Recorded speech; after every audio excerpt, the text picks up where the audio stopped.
For our friends here in the media, ladies and gentlemen, good afternoon.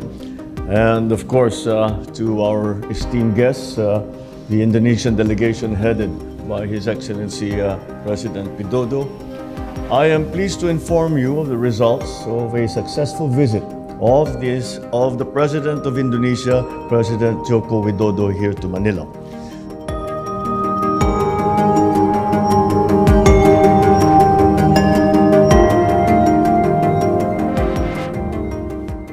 Apakah Jokowi berguru pada Bongbong Marcos demi pemilihan presiden?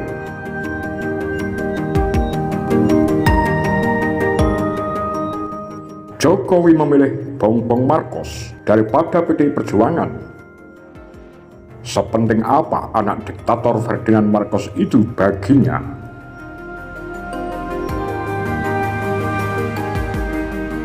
Jagat maya dan nyata Indonesia cukup heboh tanpa kehadiran Jokowi di ulang tahun PDI Perjuangan. Partai yang melahirkan dan membesarkan namanya dari tidak dikenal siapa-siapa hingga jadi Presiden Republik Indonesia. Bayangkan, di hari yang sama, kala PDI Perjuangan menyanyikan Mars PDI yang syahdu dan bikin merinding itu, Jokowi malah tertawa dengan anak presiden terkorup dalam sejarah dunia, Ferdinand Marcos. Dia rupanya 11-12 dengan Soeharto, yang juga mendapat predikat terkorup setelah Marcos.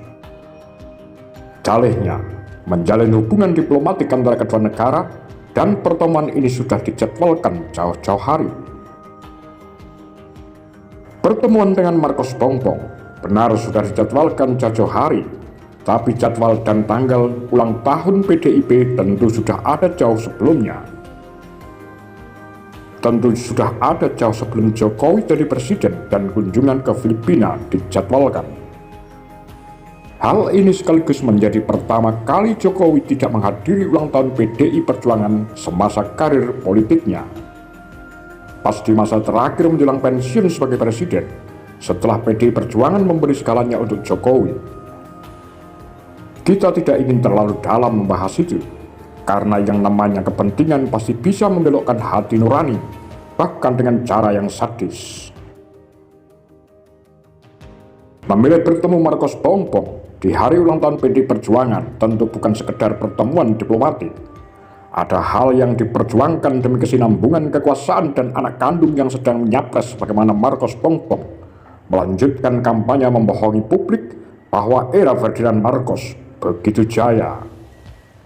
Ya, mirip-mirip Golkar yang menghidupkan mayat Soeharto belakangan ini. Piye kabari, penak zaman kuto. Yang perlu kita ketahui adalah pilihan Presiden Filipina 2022 memiliki kemiripan dengan pilihan Presiden Indonesia 2024. Marcos Bongbong, anak diktator Filipina yang berkuasa selama 21 tahun dengan segala tindak korupsi besar-besaran, pelanggaran HAM dan krisis ekonomi yang melanda Filipina, maju sebagai calon presiden.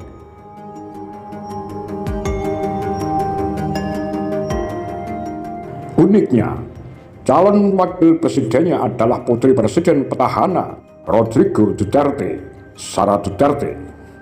Kondisi yang sama di Indonesia, Prabowo menantu presiden korup dan diktator Soeharto mengambil anak petahana Jokowi, Gibran Raka Buming Raka sebagai cawapresnya. Baik Sara maupun Gibran adalah sama-sama wali kota sebelum jadi cawapres. Tak hanya memiliki kesamaan latar belakang, metode kampanye juga sama. Marcos Bongbong sukses menang di Filipina berkat influencer dan pusher media sosial yang dibayar untuk membodohi publik dari masa lalu ayah Bongbong yang kelam dan penuh dengan darah. Mereka dituntut untuk memainkan emosi anak muda demi meraih simpati lewat joget-joget, kampanye lucu-lucu, dan nangis-nangis.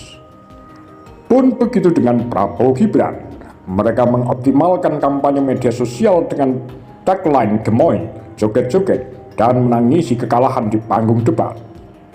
Mereka paham, anak muda lebih tertarik dengan joget-joget alay daripada bicara program dan visi misi.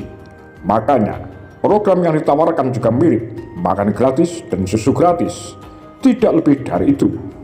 Marcos Bongbong juga menggunakan aparat dengan kekuatan penuh untuk menggiring opini mengintimidasi warga, hingga manipulasi lembaga survei untuk mempengaruhi opini publik.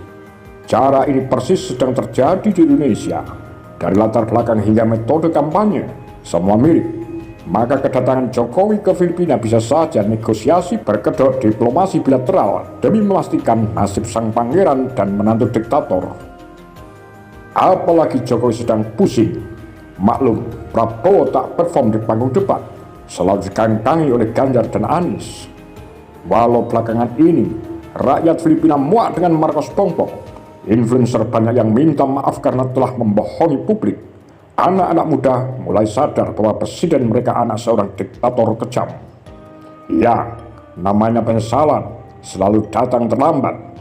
Tinggal kita saja mau tidak mengambil pelajaran dari contoh yang gamblang ini, mau membawa kita terjerumus seperti Filipina, mau kembali ke era Orde Baru. By the way, Soeharto dan Ferdinand Marcos itu teman baik. Ya, teman baik. Demikian kura-kura takar lebih sundul.